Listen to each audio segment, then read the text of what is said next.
নমস্কার বন্ধুরা, আশা করি সকলে ভালো আছেন।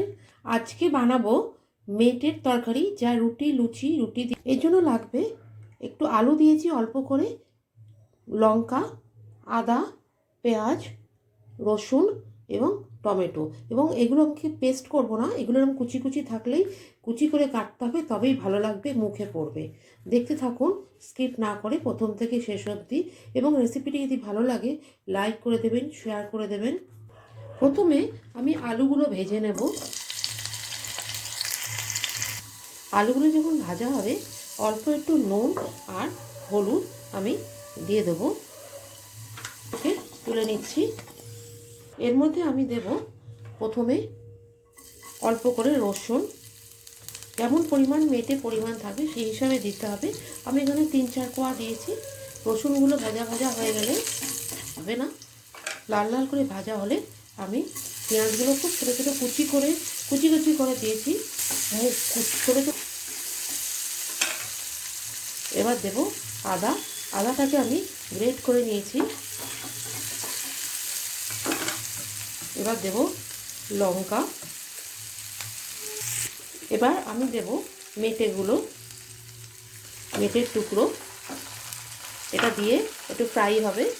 আমি একটা মিডিয়াম সাইজের পেঁয়াজ দিয়েছি, 4-5 টুকরো রসুনের কলি দিয়েছি এবং 1/2 ইঞ্চি মতো আদা দিয়েছি এবং একটা ছোট টমেটো দিয়ে দিলাম। এটা একসাথে এখন ফ্রাই হবে কিছুক্ষণ। এবার এর মধ্যে আমি দিয়ে দিলাম আলুগুলো। আলুটা অপশনাল, আপনি নাও দিতে পারেন, আমি দিলাম। আমার বাড়িতে যেহেতু সবাই পছন্দ করে সেহেতু আলুটা দিলাম, দিয়ে ফ্রাই হবে। মেটে কিন্তু কখনোই সেদ্ধ করবেন না, এভাবে ফ্রাই করে করবেন, একদম নরম তুলতুলে হবে। এবং এটা রাতের ডিনারে রুটি লুচি পরোটার সাথে ভীষণ ভালো লাগে। বাড়িতে অতিথি এলে সাইড ডিশ হিসাবেও আপনি এটাকে দিতে পারেন, ব্যবহার করতে পারেন। ভীষণ একটি সুস্বাদু এবং মজাদার বলতে পারেন, মজাদার খাবার। এর মধ্যে আমি একটু লঙ্কা গুঁড়ো দিয়ে দিলাম, একটু ঝাল ঝাল হলে ভালো লাগে। শীতকালে তো খুবই ভালো লাগে, শীতের সময় ভীষণ ভালো লাগে। বাড়িতে করে দেখবেন, ফেসবুক থেকে দেখলে ফলো করে দেবেন, ইউটিউব থেকে দেখলে সাবস্ক্রাইব করে দেবেন এবং আপনার পরিচিতদের মধ্যে রেসিপিটি শেয়ার করে দেবেন আমাকে এগিয়ে নিয়ে যাওয়ার জন্য। কমেন্ট বক্সে লিখবেন, অবশ্যই কমেন্ট পড়তে আমাদের ভীষণ ভালো লাগে।